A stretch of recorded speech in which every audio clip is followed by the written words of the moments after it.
A new photo exhibition about captive Ukrainians in Russia has opened in Kyiv. Anton Naumlyuk, a correspondent from Radio Liberty's Russian service, is spearheading the project.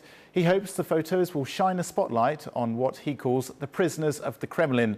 The recent release of captives, including Nadia Savchenko, Hennady Afanasyev and Yuri Soloshenko, have brought more hope hostages will be home soon.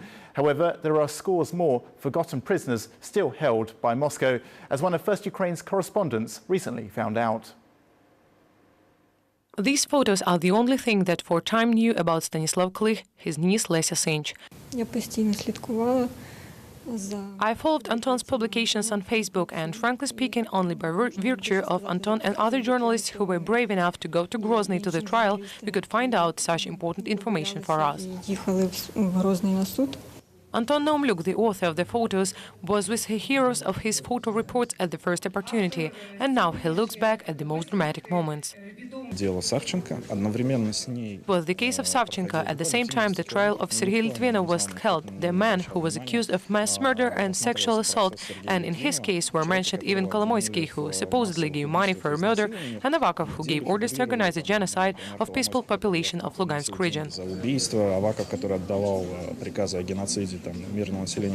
Every photo has its own story. Anton Naumlyuk cannot but tell these stories. Among all other, he thinks back about Russian journalists, says they prepared provocative and untruthful stories about Ukrainian colleagues and then calmly worked together with them. Also, he says he remembers the day of the court's verdict for Sentsov and Kolchenko. It was impossible to look at Sentsov and Kolchenko, who stood embraced and sang the anthem, while the court sentenced them to a very long term of imprisonment. All people were crying. Those who were watching the process just stood still, filmed and cried. More than 30 photos and 4 landmark cases, but only few surnames are known. Anton Naumlyuk only started to tell the story of so-called injustice, but there are much more names in this list of illegally imprisoned in Russia.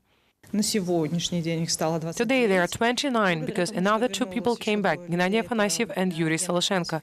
And we hope that this number, the number of released people, will increase. And maybe one day this exhibition will become not the exhibition of the imprisoned, but those who was restored the freedom.